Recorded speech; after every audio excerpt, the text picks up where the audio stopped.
kuasa, Allahul Hakim yang maha bijaksana. La ilaha illallah, la ilaha illallah, la ilaha illallah, la ilaha illallah.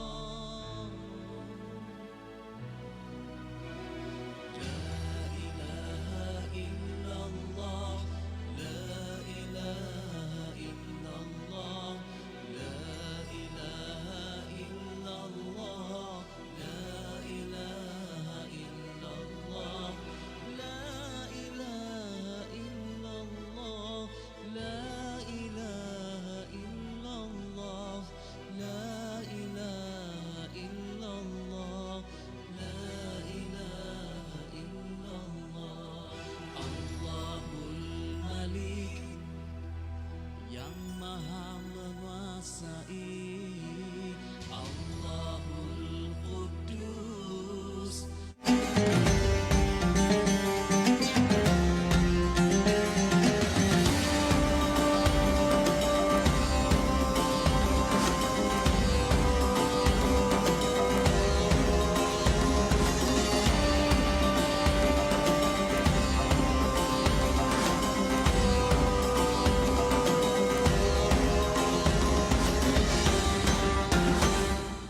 Bismillahirrahmanirrahim. Allahumma salli ala Sayyidina Muhammad wa ala alihi Sayyidina Muhammad. Alhamdulillah, syukur pagi ni Allah berikan kita nikmat.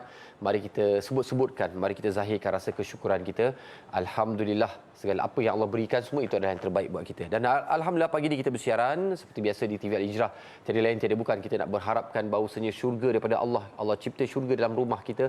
Mudah-mudahan terbina rumah dalam syurga dan kita masuk syurga ramai-ramai.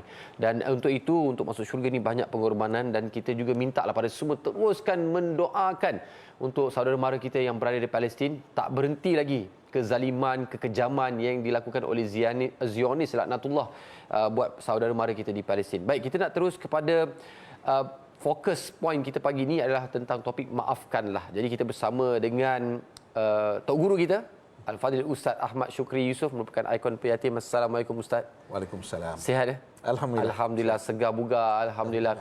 Pernah tak ada orang melukakan hati Ustaz? Ada. Ada Ustaz Kalau sebut kita masih teringat kan? Saya yakin para penonton pun kalau kata kita tanya, ingat tak orang yang pernah melukakan hati kita? Biasanya kita akan teringat. Dan Ustaz, bercerita tentang terluka ni semua orang pernah terasa hati, terkecil hati. Cuma satu sifat yang kita nak cuba adalah untuk memaafkan. Mungkin Ustaz kita nak fahamkan istilah memaafkan tu apakah yang Rasulullah SAW ajarkan tentang sifat pemaaf ni. Baik, Assalamualaikum warahmatullahi wabarakatuh. Alhamdulillah wa bihi nasta'in. Wassalatu wassalamu ala Rasulillah wa ala alihi wa sahbihi ajma'in. Amma ba'. Memaafkan ini satu sifat yang sangat luar biasa. Sifat yang mungkin kalau kita sebut Talib mungkin macam mudah sebut memaafkan orang lain. Tapi sifat ini adalah satu sifat luar biasa yang sebenarnya ada kepada Nabi SAW, yang ada kepada nabi-nabi dan juga rasul-rasul alaihimussalatu wassalam. Selalu kita bicarakan tentang maaf ni, kita kata kalau kita buat kesalahan, kita minta maaf. Sebenarnya sebelum orang minta maaf, konsep yang perlu ada ialah kita memaafkan orang lain. Terlebih dahulu. Tidak perlu menunggu orang meminta maaf kepada kita. Justru dalam kehidupan Nabi pernah berlaku satu hari seorang lelaki bertemu dengan Nabi SAW. Soalan yang ditanya kepada Nabi ialah, dia kata, "Ya Rasulullah, kam a'fu anil khadim." Ya Rasulullah, berapa kali sepatutnya saya memaafkan pembantu saya? Mula-mula Nabi tak jawab. Nabi fasamata, Nabi senyap, Nabi diam. Ditanya lagi.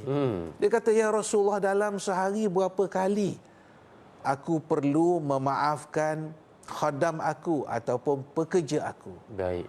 Untuk soalan yang kedua ini, Rasulullah sallallahu alaihi wasallam bersabda, "Kulla yaumin sab'ina marrah."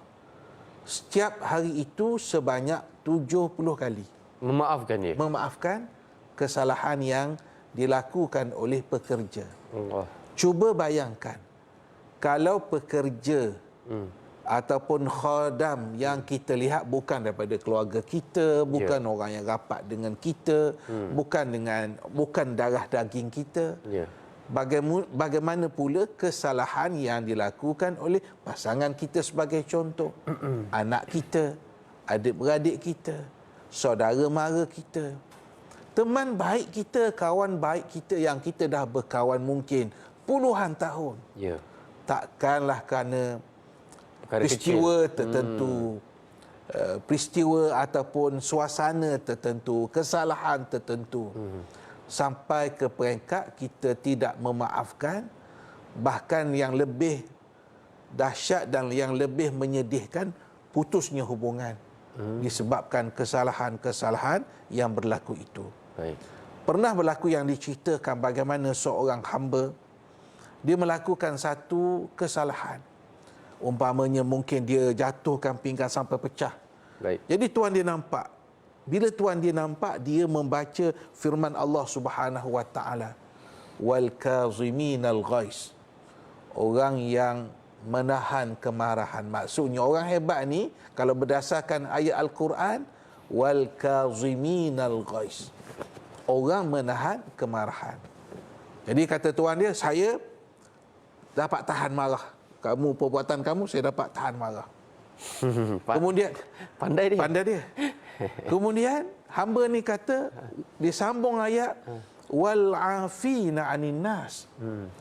Yang kedua, orang hebat ni, orang beriman ni, dia memaafkan kesalahan orang lain. Tuan dia kata, kalau begitu aku maafkan kamu. Ingatkan, lepas sudah maafkan, selesai. Dia sambung lagi ayat firman Allah, wallahu yuhibbul muhsinin. Masya Allah. Allah mencintai orang-orang yang melakukan kebaikan.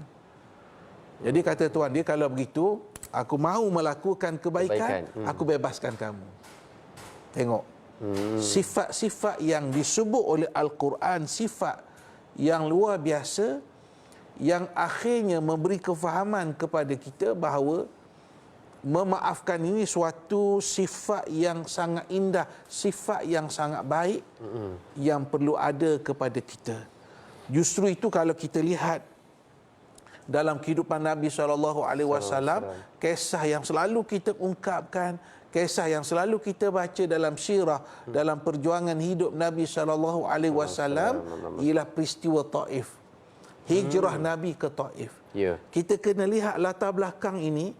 Hijrah Nabi ke Taif ini dalam keadaan Nabi mendapat tekanan yang hebat di Mekah, seolah-olah macam tidak ada harapan lagi di Mekah.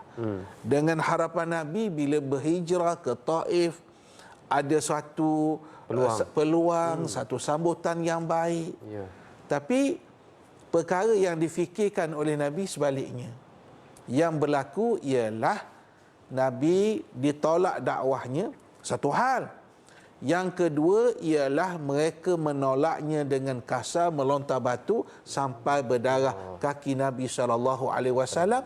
Terpaksa Nabi bersembunyi ataupun berehat seketika di satu kebun tamar, dan Nabi SAW bermunajat kepada Allah. Satu munajat yang sangat masyhur, antaranya Nabi sebut, Allahumma inni ashku dha'fa quwwati wa qillata hilati wa hawani 'alan nas.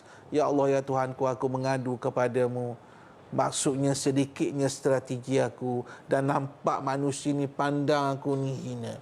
Nabi bermunajat kepada Allah, sehingga Allah Subhanahu wa taala menghantar malaikat Jibril alaihi salam untuk memberi tawaran kepada Nabi SAW, antaranya menghempak bukit, gunung ganang, sehingga rosak dan musnahnya orang-orang Taif. Tetapi Rasulullah SAW memilih supaya perkara itu tidak berlaku, dan Nabi berdoa dengan doanya yang masyhur, Allahumma hdi qaumi fa innahum la ya'lamun. Ya Allah, ya Tuhanku, berikanlah petunjuk kepada kaumku kerana mereka tidak mengetahui.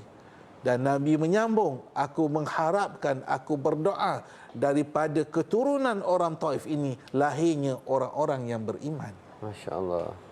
Dan seperti mana yang kita tahu, Taif bukan sekadar seluruh penduduknya beriman dengan risalah Nabi SAW, tetapi Taif antara tempat yang menjadi kunjungan orang yang melakukan ibadat haji, orang yang melakukan ibadat umrah, ziarah dan sebagainya, sebagai di antara lokasi mereka ziarah. Ini menggambarkan bahawa sifat memaafkan itu dia akan memberi satu pulangan yang sangat luar biasa. Cuma talik kadang-kadang manusia ni, kita lah manusia tu kurang sabar.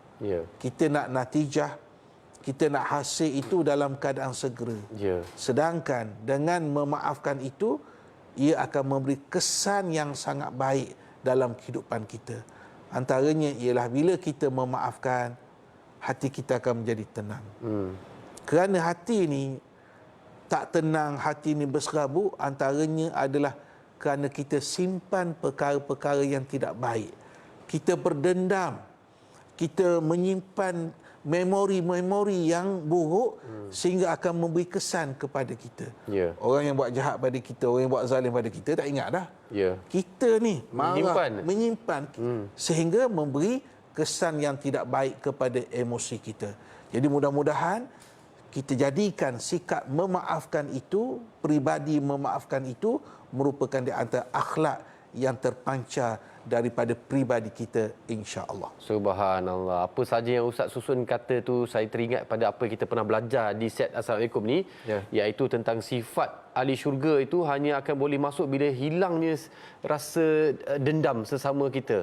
Sebab di dalam syurga tu kita sentiasa gembira dengan kebahagiaan orang lain. Betul. Jadi begitulah juga kita kena praktis kalau nak masuk syurga tu, macam tadi kita dah mulakan pagi tadi nak bina syurga dalam rumah. Betul. Dalam syurga dalam rumah tu tak perlu ada sifat dendam dengan suami barangkali, dengan anak-anak, dengan menantu, dengan mak mertua barangkali, dengan jiran sebelah.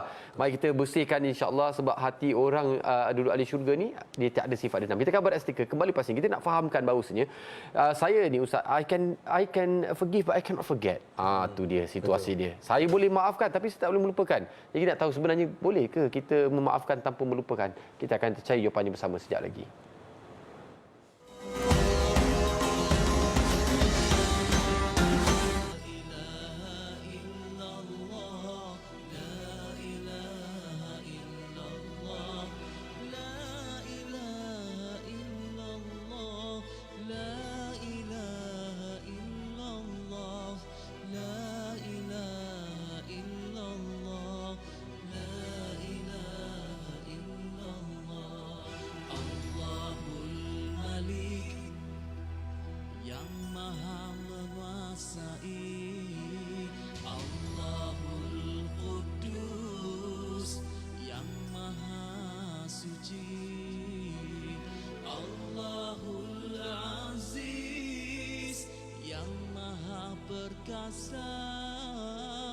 Allahul Hakim yang maha bijaksana. La ilaha illallah, la ilaha illallah, la ilaha illallah, la ilaha illallah, la ilaha illallah, la ilaha illallah, la ilaha illallah, la ilaha illallah.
kuasa, Allahul Hakim yang maha bijaksana.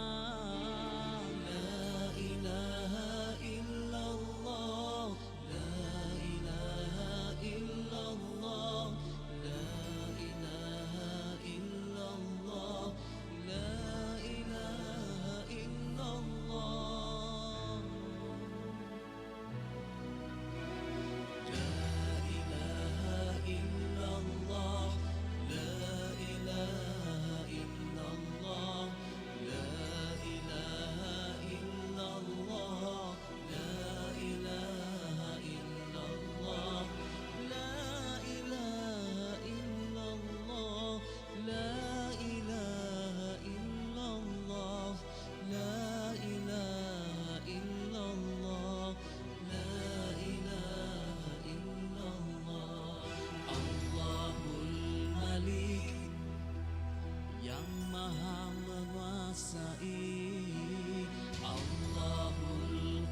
Difitnah dalam satu peristiwa hadithul ifki, hadis fitnah, peristiwa fitnah yang berlaku kepada Aisyah radhiyallahu anha, sehingga digambarkan bahawa Aisyah ini bukan wanita yang mulia.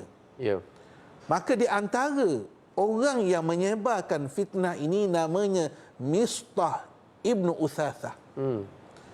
Mistah ni pula ialah orang yang Abu Bakar tanggung dia. Maknanya perbelanjaan bulanan Abu Bakar tanggung. Tiba-tiba bila berlaku peristiwa yang tidak baik ini kepada Aisyah ini, dia di antara orang terlibat. Dia tak cek, dia tak periksa, dia sebarkan berita tersebut. Dan Abu Bakar cukup marah. Faham. Bayangkanlah orang yang kita bantu, orang yang kita tolong, tiba-tiba itu perbuatannya. Sampaikan Saidina Abu Bakar menyatakan bahawa aku bersumpah aku tidak akan lagi membantu Mistah ini. Ialah marahlah sebagai manusia biasa. Ya, betul. Tak lama kemudian Allah Subhanahu wa taala menurunkan firman-Nya, wal ya'fu wal yasfahu ala tuhibbuna an yaghfirallahu lakum wallahu ghafurur rahim. Allah Taala turunkan firman-Nya, hendaklah kamu maafkan, ampunkanlah dosa seseorang. Tidakkah kamu suka Allah mengampunkan diri kamu? Dan Allah itu Maha Pengampun, Allah itu Maha Penyayang. Bila turun ayat ini, Abu Bakar menyatakan, sesungguhnya aku ingin mendapatkan keampunan daripada Allah dan aku akan terus membantu Mistah ibnu Uthathah ini. Masya Allah. Ini kita lihat bagaimana sikap memaafkan itu, dia akan ada petunjuk-petunjuknya. Maksudnya apa, Talib? Maksudnya kita kata saya maafkan, tapi kita tak bertegur siapa, kita tak ziarah, kita tak tanya khabar, kita buat tak tahu. Jadi sebenarnya walaupun perkataan kita memaafkan itu, tapi macam tak kena. Ya. Kalau kita memaafkan, kenapa kalau jumpa tak boleh beri salam? Kata di mulut, di bibir kata maafkanlah. Betul, di mulut jumpa pun tak nak. Jumpa pun tak nak. Marah lagi. Hantar lagi mesej-mesej. Ya. Tapi sebenarnya aku maafkan. Jadi sebenarnya memaafkan ini dia ada bukti dia. Dia ada petunjuk dia, sehingga menyebabkan kita akan menjadi orang yang ada berlapang dada dan kita boleh membantu orang itu jika ada keperluan. Ini yang digambarkan oleh satu peristiwa yang berlaku kepada Saidina Abu Bakar radhiyallahu anhu. Justru kalau boleh dalam kehidupan kita ini, kita berusaha, sebenarnya bukan mudah, tapi kita berusaha sungguh-sungguh untuk menjadi manusia yang pemaaf, kerana kita melihat antaranya ialah bila kita ada sifat pemaaf ini, sebenarnya kita cuba berakhlak dengan akhlak yang ditunjukkan oleh Nabi sallallahu alaihi wasallam. Sebab kita kata, oh saya nak ikut Nabi, saya nak contohi Nabi, maka buktikanlah bahawa kita betul-betul mengikut Rasulullah sallallahu alaihi wasallam.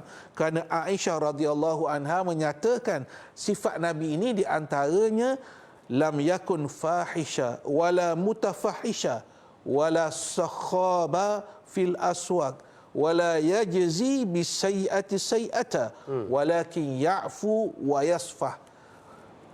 Aisyah menceritakan bahawa Nabi SAW ini dia bukan orang yang kita kata melakukan perbuatan keji, dan dia ni bukan orang yang jenis bising kat pasar, dan Nabi ini bukan membalas kejahatan yang dilakukan oleh orang itu dengan kejahatan juga. Tapi Nabi itu ya'fu wa yasfah. Nabi itu memaafkan juga dan juga berlapang dada. Masya Allah. Ni kita kenali orang yang kita nak jadikan sebagai panduan di kehidupan kita. Kita nampak jelas bagaimana sifat Rasulullah SAW. Banyak yang sebenarnya kita nak tanya nanti, mungkin barangkali di lain lapangan. InsyaAllah. Saya yakin juga antara cara-cara untuk kita melembutkan hati kita jadi pemaaf ni, kita kena banyak memberi. Betul. Jadi kita faham bahawasanya hari ini juga antara peluang kita lah untuk memberi, berkongsi rezeki. Mungkin barangkali Ustaz boleh kongsi juga, apakah antara peluang untuk kita berkongsi rezeki, terutamanya bersama dengan peyatim? Baik, sebenarnya peyatim ni mempunyai hasrat yang besar, iaitu untuk kita membina Akademi Pengajian Islam Anak-anak Yatim ASEAN, ataupun kita ringkaskan sebagai APIA, di Dungun, Terengganu. Satu projek yang besar, iaitu projek pendidikan untuk anak-anak yatim yang akan berkumpul di situ daripada anak-anak yatim 8 negara ASEAN. Dan insya-Allah pada hujung tahun ini, sebelum pembinaan kampus ini, kita akan mengambil pengambilan pertama para pelajar kita, iaitu seramai 50 orang di tempat ataupun di lokasi di Hulu Terengganu, mana tempat sementara sebelum pembinaan itu dibuat. Baik. Dan sebenarnya kita merayu kepada sahabat-sahabat kita untuk bersama-sama dengan kita untuk kita mengangkat kedudukan anak-anak yatim ini.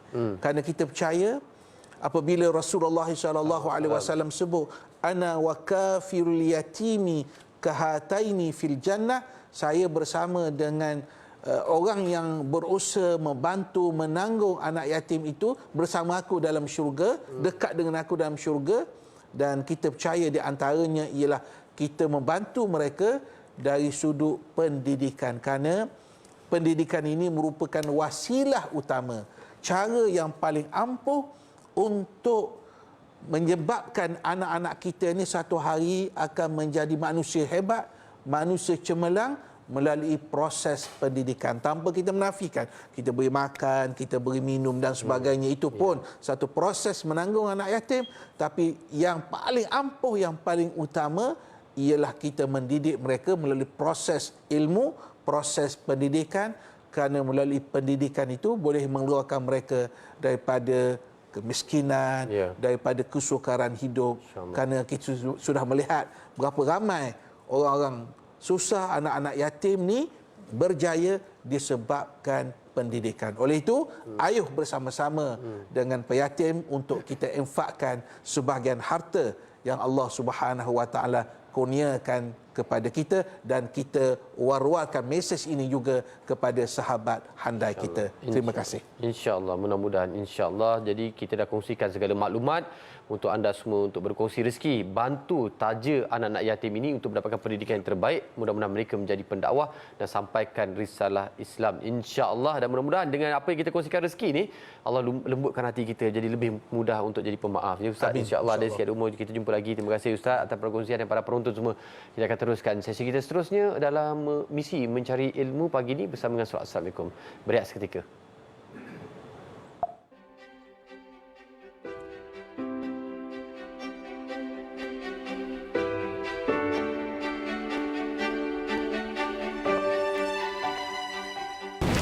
Mak, Aisyah dapat nombor 1, Mak. Betul cakap Mak. Walaupun kita miskin, tapi kalau kita berusaha bersungguh-sungguh, mesti berjaya. Allah sentiasa bersama dengan orang yang sabar, kan Mak? Mak rehat dah dulu. Besok Aisyah datang balik.